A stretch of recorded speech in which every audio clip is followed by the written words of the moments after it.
Over the past few years, my gallery wall has grown from this to this to this. In this video, I want to walk you through my process for putting together this very maximalist gallery wall and give you some tips for if it's something that you want to create for yourself. Let's get into it. First, I guess let's talk about why for a hot minute. Why invest all this time and effort and money into pictures on my wall? This is my office, this room that my gallery wall is in. And I previously had, as you saw, smaller gallery walls. I really like having art on my walls. I find it inspiring to have things designed by other designers and artists because I'm a designer myself and I love a good inspirational message as well. I find it like a really inspiring environment to work in. As I have this big room and I was looking at this big white wall here beside me one day, I just realized, I was like, why don't I just fill that one with art as well? Why don't I just commit and go for it and embrace this whole gallery wall concept and do it? So I did, and I lent into this maximalist view of things. Usually I am more minimalist when it comes to home decor. So yes, this was an interesting choice for me, but I have loved it. I find it really inspiring to work in here. It's just, a great creative space. I don't know, we all have our things, right, that we like. This art on the walls is what makes this office space feel like mine, and helps me get more work done. So that's the why, and I'm sure you'll have your own reasons for wanting to do something similar yourself, or maybe you're just interested. But let me give you some tips for putting one together, and we'll start by talking about how to develop somewhat of a theme that can run through all of the pieces on your wall.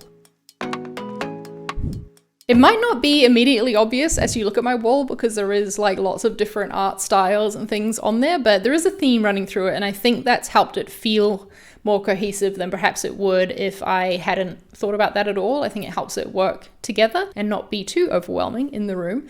But there's two, I held up three fingers and I said two. There's two main things I consider when buying a piece. One is I have a color scheme for my wall. It's black, white, or gray, neutral tones, or if it's a color, the accent is going to be yellow, pink, or blue. I picked those colors and that's what I've gone with throughout. And I've tried to have one big piece on the wall, at least one, fully representing each color. So we can see my yellow Anthony Burrell here. I've got my pink Magnifique, that's fun to say, and the pink Yes, Yes, Yes as well. And then a little down there is the blue Anthony Burrell to represent those colors. And then those colors are coming out in various other pieces on the wall too. Keep a color scheme in mind when you're picking art. Colors that are gonna work together. Mine are quite bright tones. And that'll help tie things through. And then the other theme that you can probably very easily see on my wall is typography. The theme is typography. I think it could have worked to have more fine art style stuff in amongst the wall as well, because I do have things if I just turn my camera around, this print here, this is a beautiful pink watercolor drawing and that looks great, worked into the wall too. So I think I could work a little bit more of that in. But mostly typography is what I've gone for because that's my taste in art. That's what I really like, is good typography, cool quotes, things like that. So if you are planning a gallery wall, I would advise you to think in advance of what sort of stuff do I want to have on here. Are we going to stick to a theme? Are we going to just try do it with random stuff? Is it going to be paintings, typography, photos, whatever it is? Make a choice and then, lean into it.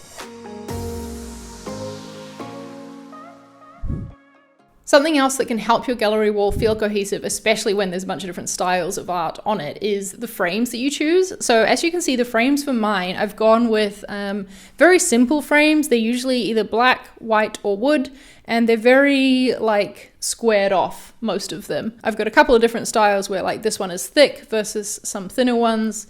But there's that common thread running through. I don't have any super ornate frames or silver frames, gold frames, things like that. Most of my prints don't have a matte, although some do. But the frame is another place that I've tried to keep some sort of line of connection running throughout the wall. Like I said at the start, I've been growing this gallery wall essentially for over 3 years now, really. And that's how I've enjoyed doing it. I don't think it would be the same if I just decided to make a gallery wall and purchased all the art at once and boom, it all arrived. I don't know. The way I prefer to collect art from my wall is to buy it from artists who I really admire, buy it as a souvenir on a trip I've been on, or a cool shop that I saw. I don't know.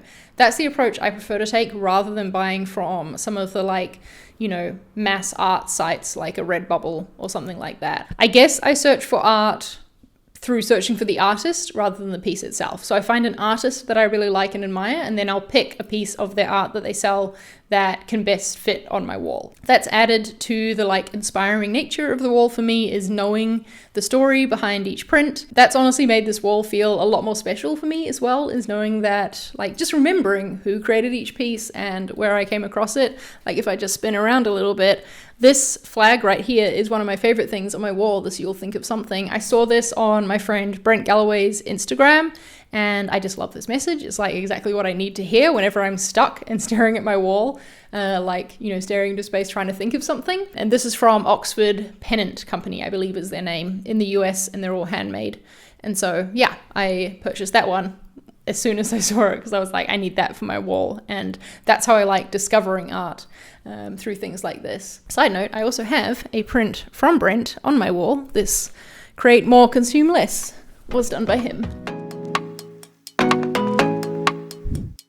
I've just moved you back a bit so that maybe I can talk you through, give you some pointers of a couple of my favorite artists to buy prints from. And on my website, on charliemarie.com/shopmyoffice, you'll be able to get links to a lot of the art that's on my walls.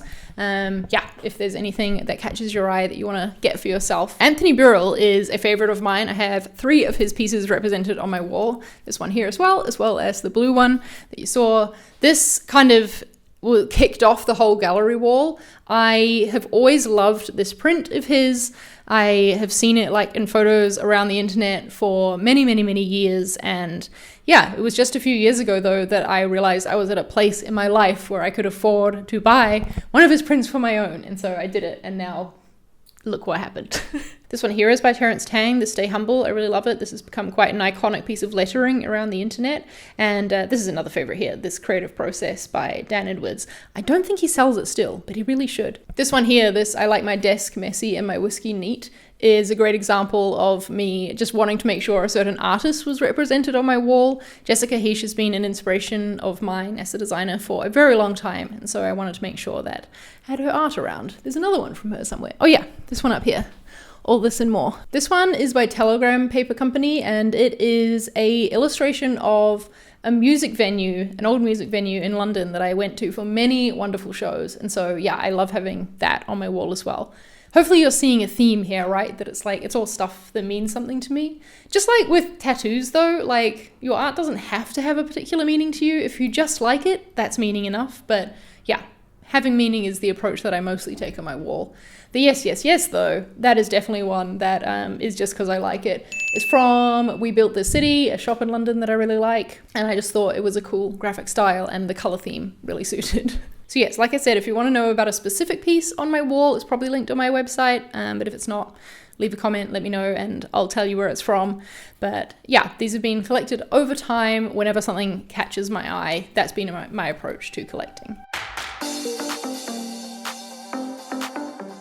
Let's look at this view for a second while I talk about arranging the art, which is obviously another really important part of the gallery wall process. Once you've got a collection together of art that you like, you've got to figure out how to hang it together. And my biggest tip for you here, thing to keep in mind, is variety. You don't want to have like all of your big pieces of art stacked together. If you're going for this gallery wall look where it's sort of like a bit all over the place, a bit mismatched, nothing is like super even, like at the top of my gallery wall, it doesn't make a perfect rectangle, for example. If that's the look you're going for, which I think works out really well for a gallery wall, then yeah, you want to be careful of the balance of your pieces. So that's why, for example, my Anthony Burrell prints are spaced out on my wall. I have the yellow one here, the grey one here, and the blue one further down, so that they're not all right next to each other, because they are very similar prints and they're the exact same size as well. And so if I'm wanting to create variety, I shouldn't have them right next to each other. I think a good example of the balance that I'm talking about here might be like this section. So we've got the You'll Think of Something banner as I like stand amongst my plants. And then we've got some color, some neutral, some light ones around it. So we've got the balance in color there. It's not like a big group of dark prints together. And then we're also playing with shape, right? The You'll Think of Something is landscape. We've got portrait above it, and it's not like perfectly aligning to the edge here or here as well with a cocoa print above it. Basically, making a gallery wall is like trying to make something feel like it just like randomly ended up there, but actually it's very carefully considered. You've very carefully considered the color next to the one beside it, next to the shape, and all of that. My advice to you as you're hanging or like deciding on the arrangement of your pictures for your gallery wall is to lay them all out on the floor. Have a rough idea of like how big the wall is that you're playing with, and then lay things out on the floor and move them around until it just starts to feel right to you. A lot of people recommend cutting out like paper in the same size as your art and putting it on the wall to get that balance.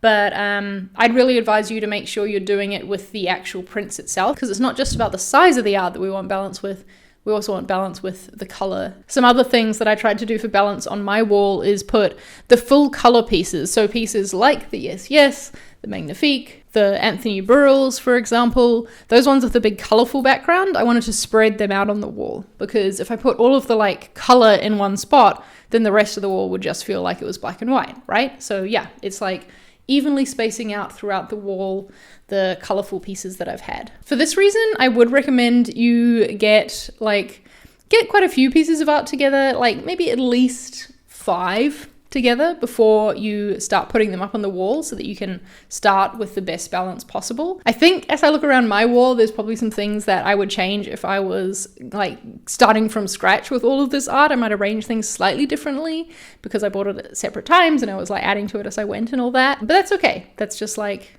part of building a gallery wall, is building it up over time. So as you're laying all your prints out on the floor to decide where they should go, if something feels off to you, and if it doesn't feel quite right, my advice is to swap it out for a print with an opposite color, either the opposite, like if it's a very bright, white, airy print, swap it out for something darker or something more colorful, but also watch for frames as well. Something I've tried to do is not have too many of like the black frames on my wall next to each other, for example, because you want to consider the art itself as well as the frame. And I don't know if we want to get into advice for choosing a frame color, like just go with your gut on that. I've tried to have a mix throughout my wall. That's been the only way I've tried to do things. Hope you enjoyed this tour through my gallery wall and that maybe you got some tips or inspiration for putting together your own. Definitely feel free to ask any questions you have down below in the comments. And like I said, you can check out my website to find links to all of the places that I have been able to find to buy my art. Some of the stuff I bought in person and I'm not sure where else you could find it. But that is another tip for you. Think of art as your souvenir on a trip instead of like a shot glass or some sort of shitty figurine or something. Have fun with it, support independent artists with it as much as you can, and hopefully you'll build together a gallery wall that you love as much as I love mine. Thanks for watching and tuning in. If you are new to my channel, please hit subscribe. I make videos about design every single week, so hopefully I'll see you back here for the next one. Bye!